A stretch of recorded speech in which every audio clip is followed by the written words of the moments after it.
Now, this is a chapter 3 background and sort of story element around. If you're not into background story information, sort of stuff like that, hearing what makes the story, what makes the characters, or what's going on in the chapter, in my head, this video probably isn't interesting. Is going to be interesting to you, so I'd probably advise that you go and watch something that might interest you. But if you're into that sort of stuff, welcome. This is chapter 3, chapter 43, sorry, and this is basically Ragni's life as a Dawn Guard. Honestly, it's not really an exciting chapter. That stuff happens later on. But this is kind of her life in the midst of the Dawn Guard. She was only but a young 10-year-old girl when her mother and sister were killed by vampires. And her father trained her until the age of 19 to protect herself, look after herself. When he died, she left home and basically went to become a bard, which was the dream of her and her sister when they were children. To travel Temrail and, sing songs and earn gold and just travel. And so she did that, but when winter came along she saw the threat of vampires attacking towns in large numbers, this and that, and she knew that she had to do something to stop others from suffering the way she did, loss of family or this and that. And this is where we find her in this chapter, kind of doing that, exactly that, hunting down vampires. It's not like, my problem with the Dawn Guard is, right, it's like any other Bethesda quest line, it just throws into the deep end straight away for gameplay elements. Like, here's introduction, boom, here you go, see you later, go and save the world. And I've done a video on this one before with the Dawn Guard. I think they're really immersive. I think as a vampire you should have been recruited by a member of Volkia's court or another vampire and helped like attack Vigilance of Stendar's base would have been cool. And like be recruited by the vampires directly, because the whole being recruited by the vampires, being recruited by the Dawn Guard as a vampire makes zero sense to me. This orc just walks up to you in the street and you've got red, orange eyes. He's like, oh, we hunt vampires, come to Fort Dawnguard. And you get to Fort Dawnguard, Isran, who's a very paranoid person, very paranoid individual, probably the most paranoid person in all of Skyrim that isn't Cicero. He's like, oh, yeah, look, we heard this Vigilance coming, he's talked about vampires taking someone to this Dimolo Crypt, I want you to go there. Yet there's 4 members of the Dawn Guard already there, a Breton, an Orc, a Nord woman, and these 2 are guarding outside, and Isran, that decide to send you, a complete stranger, to go hunt vampires that have taken a Vigilance. Like, it makes no goddamn sense. But again, it's for gameplay elements, for Bethesda to chuck the player into the meat of the quest. And this entire thing was me to kind of really enjoy just being a Dawn Guard soldier, a hunter, where she's not thrown into the meat stock of it straight away. She gets to hunt vampires. To her, it's just, we get rumours of a vampire, or they've seen a vampire, and they go and investigate, and they go and hunt. And it might take them 2 or 3 days to find that vampire to kill him. Or they might get news on a vampire that's infiltrated a bandit clan. And as you've seen in my game, my stories, that might be armies of bandits come out with pale skin and red eyes, and they're the reason why there's bandits of vampires, because of the infiltrators.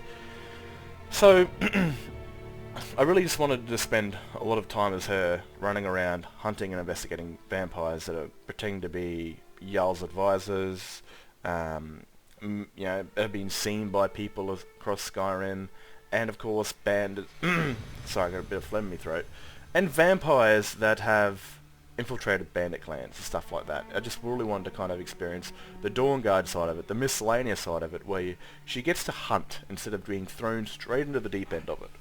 And this is good for me because at the very end of this chapter, we get to a point where she's,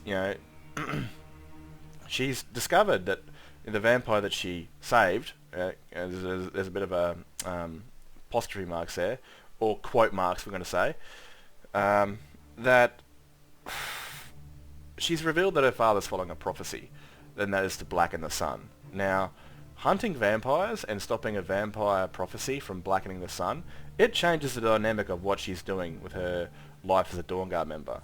She's out there hunting vampires that she can find. All members of the Dawn Guard are. I just want to reference this fella right here, was created straight after I did chapter 42, part 2. Because you find him actually dead in the snow, in the Reach I think it is. And I kind of wanted to add a dynamic that she had a partner that she trusted, someone that she cared about, someone that she would do the deed with, as we can see. And that, they're separated during this chapter, and he's never seen again. And he's obviously seen by Tonra. Because this chapter, it takes place from part 1 of 42 and part 2 of 42. Because I kind of wanted to be focused on her life between these other characters' chapters and stuff like that, things she will see. And I really enjoyed this because she is the main character of Skyrim when it comes down to it. You know, everyone's Dragonborn is, and I probably would have done better if my Dragonborn was a male character. People would probably view it more. But I just kind of wanted a young, fresh face where it's like every other character I have is experienced in something. You know, Centauros is a soldier, Sigon's a soldier, Tonrok's a mercenary warrior, Freya's an experienced soldier or mercenary, and everyone's experienced and has their own, you know, their own skill level, where Ragni's kind of just new to the world, and I kind of wanted that new face to be, you know, that builds herself up but then is thrown into the absolute deep end of having the responsibility to save all of Tamriel from a BBD. So this was kind of that chapter where I just was just able to play her amongst the other character stories throughout their stories of chapter 42 and make her own and all this sort of stuff. I love this sort of dynamic where you're playing a character in between other characters, and this is the reason why I started this multi-character playthrough, because it just feels a lot more like a storybook. It doesn't feel like I'm just playing the one Dragonborn that does absolutely everything. I get to feel like it's a novel being written, like, you know, being played or something like that. Makes a bit more sense of an actual story than just here's, you're the Dragonborn, kill this person, kill that person, save the world, all that sort of stuff. And I really like this.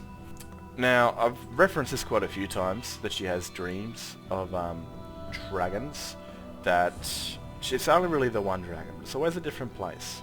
And the sky is nighttime, and there's this big black dragon flying around, and everyone around her is dead or the world is silent. And this is a dream she has pretty much every time she sleeps. And she's gotten kind of used to it, but you know, it's not a settling dream. And she has these, I don't show them off all the time, because what's the bloody point? I don't want to show you every time this dream happens, but it's just something that she has, and it's obviously destiny calling, or and I kind of wanted that for my Dragonborn, for her to kind of feel like something's coming.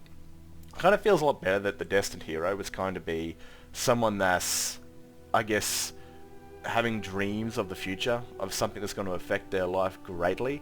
And it just seems a lot more destiny-like or fate-like that this is happening to her, because no one else is going to get these dreams apart from one dude that's a ultimate priest in Felcreath.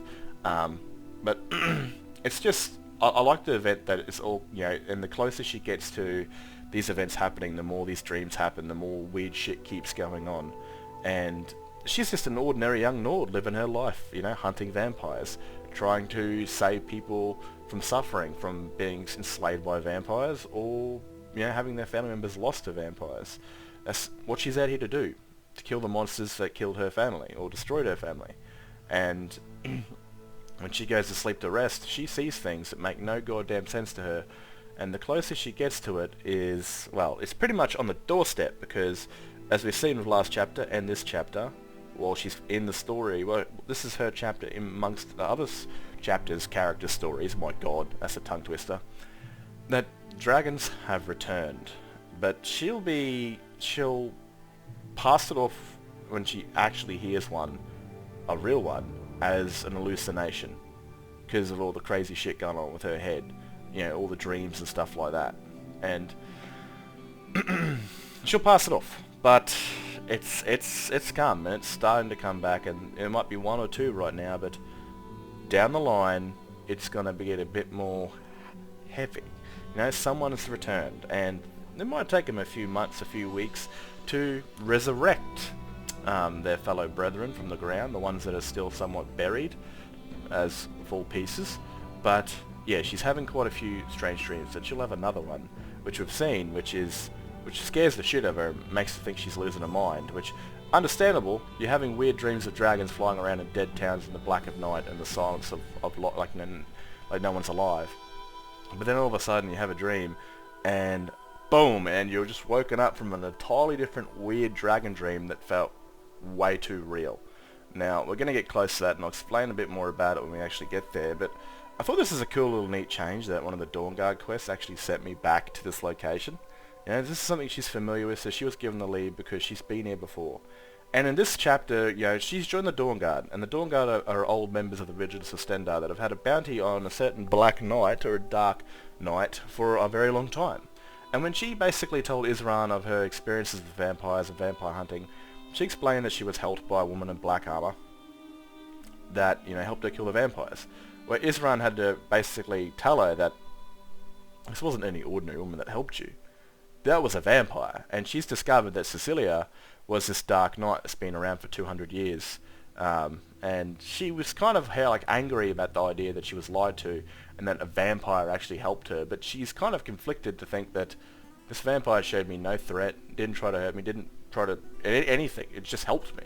So she's kind of conflicted to the idea that Cecilia is a bloodsucker, but that it's a bloodsucker that didn't try to rip her throat out. So she's kind of conflicted on that because she sees vampires as monsters, as its. They're not people to her. They are blood-crazed monsters that just want to rip everyone's throat out. So she's a bit conflicted on that matter.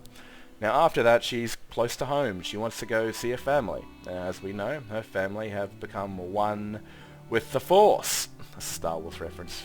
Obviously, hopefully people that are fans of my channel like Star Wars. And I thought it was going to be a nice little moment for her to come back after a few months and see her family. She realises the lights are on, so she's aware that people are living there because the farm's working, there's animals there, and so since she's moved out, someone's obviously moved in. Either they've brought the land because the Jarl thought that the owners were dead and resold the land, or they're just people that moved in and found no one there and just decided to live there. But this is kind of months after her father had died. I think, I don't remember how many months, only 4? 5? I don't remember. But it's time for her to come back and basically say hello to her family, because anyone that's lost family, you understand, you might go to their graves just to talk to them for a couple hours, just to feel like they're still alive. You just go there and you just talk to them, and it brings you peace. It also brings you sadness, but it brings you peace that you're close to your loved one, and you can just talk to them even though they can't talk to you back. And this is kind of what it is for her, to return to her family. It's all gone, but to be close to them. Now this is a little weird thing. I just thought, I didn't want to disable all the candles in the creation kit, so I just decided to bring in a new little family. And I decided to make it an old Nord and a Redguard lady that's just moved in for the winter, or moved in because no one was home, and they made the place theirs. And she's not too hesitant about it. She's like, they're old, and it's cold, and they can live here for sure. They're not bandits, they're not people that are going to hurt other people, so what's the harm in it? They can definitely stay here. I'm not going to live here anytime soon. She might not ever come back, because this is a place of memories of a family she once had that are all gone. And now these two elderly couple are now in there living their lives, and she's kind of happy that that's now their home, because they get to live there and spend the rest of their twilight years, holding around a fire and in each other's company, which is nice. And I really like that. Now we get to this dream, right? And it's a very different dream. It's not the same black dragon flying over an endless night of dead people. Something's happening. She's at a different location. She's seeing a battle go ahead with a dragon fighting Imperial soldiers, which is the very same battle Centaurus was part of in Chapter 42, Part 1. And this dragon, man, it sees me, it hits me with that, and it knocks me out. And I was like, holy shit, that was perfect. Because have you ever had those weird dreams where you feel like you fell off a chair or you fell off a swing or something, and you jerk like you're about to try and brace yourself from hitting the ground, but you're laying in your own bed? It's like one of those, but she's had a completely different dream. And this is like the 12th. This is like the night, or this is what happened when she was basically hunting the vampires that attack on the fort, or even before that, on the way towards that hunt. And she's just she's seen this weird dream at a fort, on top of a fort. This dragon is attacking Imperial soldiers, and it's seen her and push her off the mountain, and she's woke up in a scare, like she's been hit by a truck, or she's falling, and it's just woken her up in a total daze of fear. And it's just I was like, holy crap, man. I was expecting that dragon just to fly around and kill people while she had the dream, but then when it hit me in first person, I was like, holy shit. It's like, that was perfect for it. Sometimes when you're doing stories, they make themselves. Sometimes they get really in your face and annoy the living shit out of you, and whoever did this to annoy the living shit out of you, you want to cut their head off and throw their goddamn body in the lake. And I'm talking about Vex. But sometimes the stories go good, and these are certain bits I love to capture where they just happen on their own, and it makes a hell of a lot of sense. And yeah, it's it's a good part of writing stories because they end up making themselves, and I love that. And she's obviously just, working up scared shitless of what the hell she just saw, and totally like, it was like, what the hell, was that a dream or was that real? She saw Imperial soldiers at a fort fighting dragons. Like, that wasn't just some dream she had by the other black dragon flies around her in a circle. That was completely and utterly different. Now it gets to the point where she gets up the road, she starts hearing the roars, and she's heard these roars plenty of times in her dreams, but she's hearing them around her. She's like, am I losing my mind? Like, am I going batshit crazy? Like, or do these sound real? Like, but she's kind of on the fence because she's been having these dreams for a few months, and then she's just had that dream that felt real, and so she doesn't believe it. Like, it's coming from different directions. It's not coming from inside her head, but she thinks maybe it is coming from inside my head. Maybe I'm going insane. Maybe these dragon dreams are driving me up the friggin' walls. Of course, it's a real dragon. I think it's a part of those dragon mounds that perch up on top of those word walls. But she's currently just losing her mind because she just had a dream that felt so goddamn real that makes no sense because dragons have been gone for thousands of years. Into her knowledge, Skyrim's time, into ESO's time, it's probably like the second era with Elsewhere. But yeah, she's like, nah, dude, I'm losing my mind. I got to get back to Fort Dawnguard. I got to take like a couple of days off because my brain is absolutely cooked. I'm munted, and munted I think means extremely drunk, or like you're just absolutely loose as a goose, in Australian terms. So that's kind of where things slightly change when she gets back to Fort Dawnguard for her rest that she really needs. She doesn't really get. Now, I had to film this scene, save like the previous save. I had to go back like a few weeks because to get him talking about the vampire, you need to recruit Sabine and whatever the guy's name is, and well, I had to like go back in a previous save and capture that footage because it makes no sense. You just walk up and he's telling there's a vampire. I actually wanted him to say that, but I couldn't have those two in the corner of my eye. And this is kind of where her story takes a change. The very vampire that she helped rescue, which she has no idea why she did it, and there's a reason to that. Actually, thankfully, due to the mod Serrano dialogue overhaul, because it's fairly unimmersive and makes no goddamn sense to why. Again, I go back to this Dawnguard thrown into the deep end sort of situation, and it's mainly for the sense of gameplay, to give the player to be a chance to be recruited by the vampires if that's the way they want to go. But in terms of you're straightforward, like, want to join the Dawnguard, why the hell would you save a vampire who's got an Elder Scroll on their back and take him back to their family? The idea is absolutely special ed. Like, it makes, like, common sense wise, I understand for the gameplay perspective that Bethesda had to pick, but it's fucking retarded. And this makes so much sense with SDA, the Serrano Dialogue Overhaul, or add-on I think it's called, that, what she actually does to you when as soon as you wake her up, she hits you with an illusion spell. You don't see it because you're not meant to. It's an illusion spell. And basically you're charmed by her, and you aid her in getting her back to her family, to a safe spot.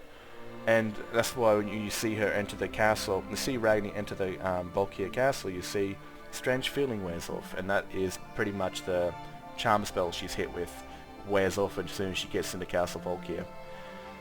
But yes, this is kind of, she knows the threat of her father, and she's come to the Dawnguard with the Elder Scroll on her back to let them know of the prophecy that her father wishes to commit, because she's very like-minded like her mother in a certain regard, that eternal night is not good for vampires or mortals.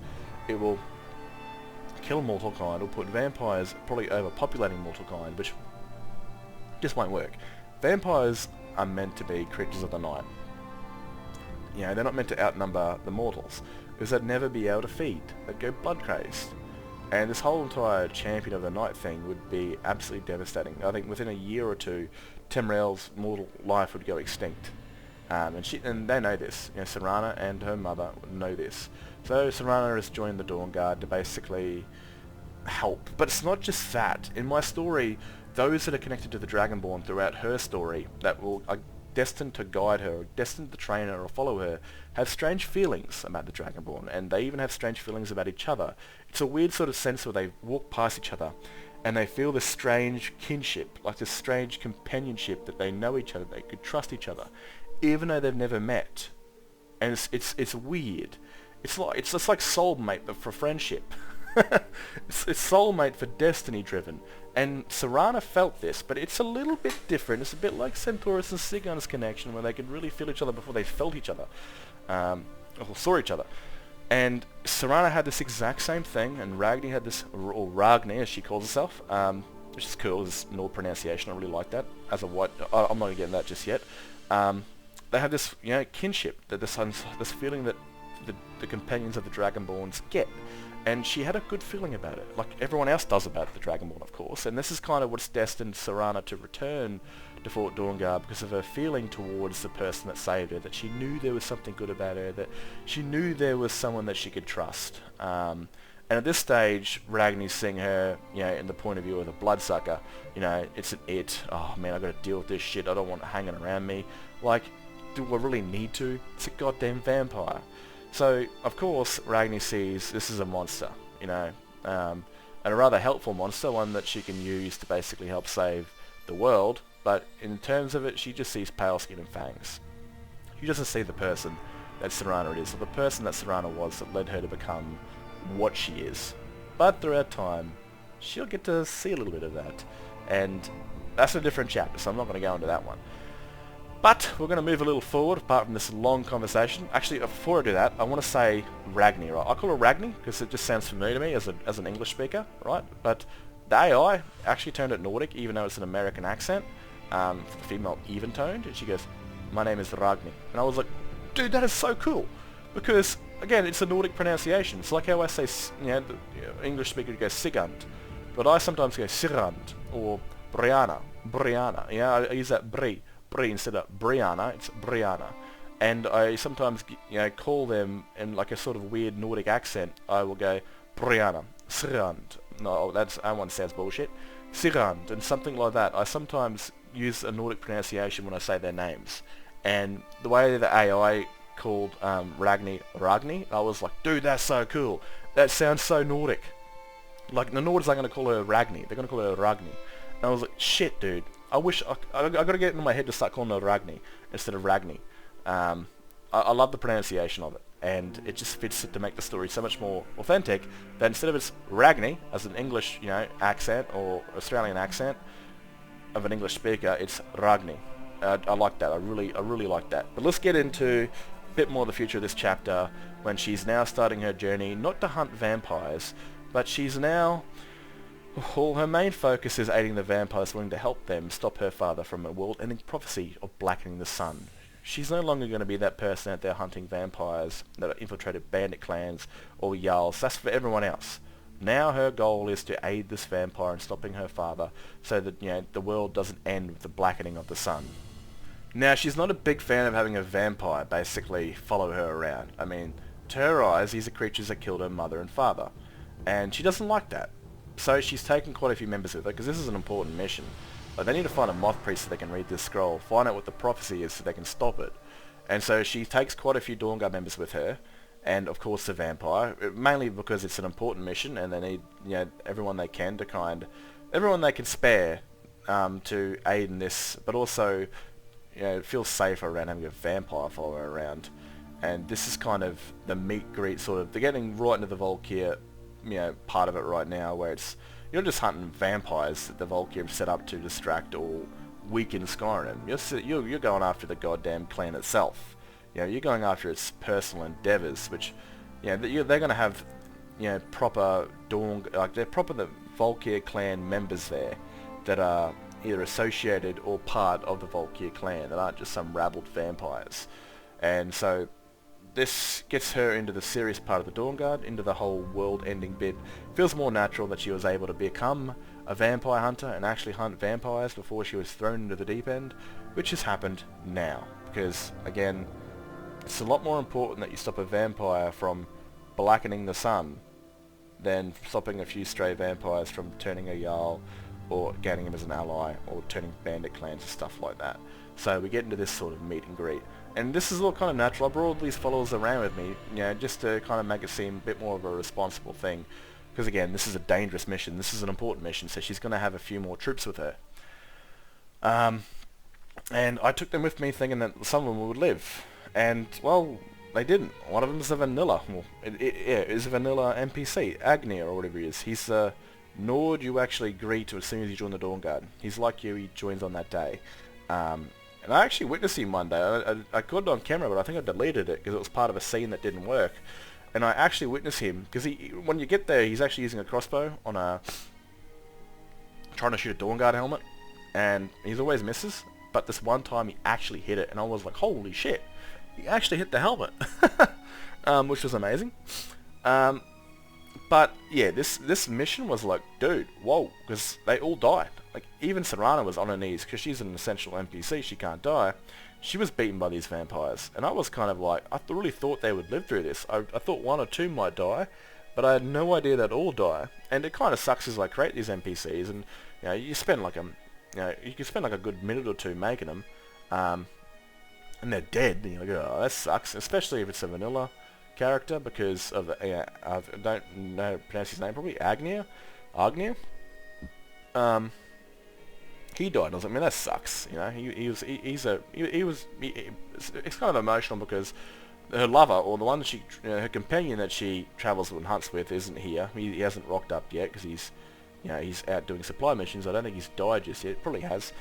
And the very person that joined the same day that she did, the young Nord, who was a farmer who killed a few wolves and decided to join up to fight the vampires to stop people from dying. Basically, he dies on this very battle with her, and it kind of leaves her very conflicted. And she's sad, I guess you could say, because she joined the same day he did, and all these other Dawn Guard members joined later, but they were still her companions. They were still people that fought the same fight she did, and the last person left is the vampire, which leaves her quite angry, survivor's guilt, and stuff like this, which is just, it's... I try not to jump into that. I like to try to jump into the character, but trying to understand a 19-year-old woman as a dude going into his 30s can be a bit conflicting, you could say. But I like to try and think that she was in a place of all different kinds of emotions, of sadness, loneliness, anger, just a full bag mix of emotions. And I think I did this pretty well, but again, you're trying to tell a character that's going through a bunch of different emotions, and this all settles down. And we'll get into it when we actually get there. I didn't actually think they'd all die, but I found they all did. Like, I only saw one follower died. And this is the vanilla NPC, Argmir. But yeah, man, like, those goddamn thralls wiped out my entire crew, and I was like, holy shit.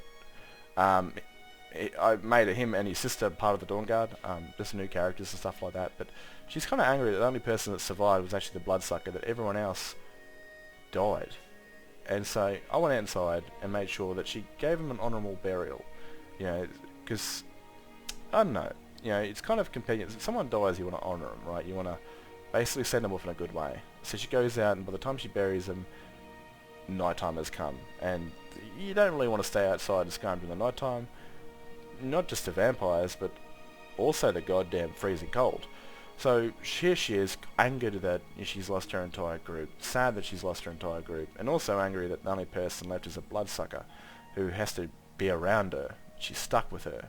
And this vampire, well, she's hesitant to kind of open up to this person, because this person looks at her with anger in her eyes, but she doesn't really know how to open up to this young woman, a young woman that she feels quite strongly about. It's conflicting feelings throughout the next couple of chapters. We'll see a bit more of that, but it's kind of hard to reach her. She's just this, in one person's eyes, she's just a bloodsucker, and in another person's eyes, she's someone that she feels she can trust, someone that she knows she shouldn't but feels she can. Basically, the only person that she's seen and hung out with in thousands of years, and her life before that was an entire different mess of bad emotions, bad life choices, and stuff like that. And this is the one person she's been around that feels like she can just be an ordinary Nord around, even though she's a vampire. It's a bit of a weird thing, but when it comes into chapter 43, we'll definitely get more into that, of the kind of dynamic of these two. But at this current time, Ragni doesn't want to be around her, but the same time, she's the only person around her to talk to. So she decides to ask it some questions, you know, and get to know a bit more about these vampires, while also trying to get to know a bit more about this vampire and what does she want. And she's got questions, you know. She can't just walk up to the vampires and ask them how they feed. So this is the only time she'll ever be able to do it. This is the only vampire that she knew of that was a vampire that isn't trying to, you know, rip her throat out and stuff like that. So this is kind of, she doesn't want to do it, but she's got no goddamn choice because she's the only one there and all her friends are dead.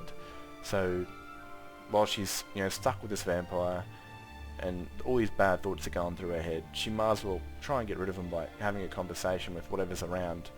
And this is kind of the whole dynamic of that, where she's just staring into the fire, thinking of all the worst things, and there's someone beside her that she can talk to.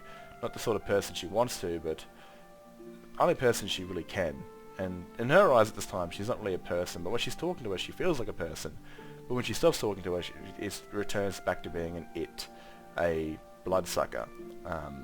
And it's kind of a weird dynamic, but understand that Ragni was, you know, she's lost her entire family, a dynamic, everything she loved as a kid, to, you know, what Serana is, and that hatred runs deep.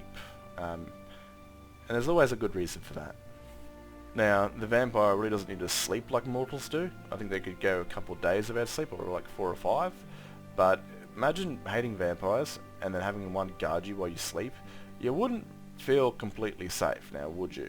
But again, she's got no choice. This vampire hasn't shown her any harm, hasn't tried to kill her or asked her for blood. So she can close her eyes for a tiny bit without worrying about being killed by vampires. Now, this is kind of the end of chapter 42. I think it's 42. 43. 43. I don't even remember anymore, man. But this is kind of, she returns back.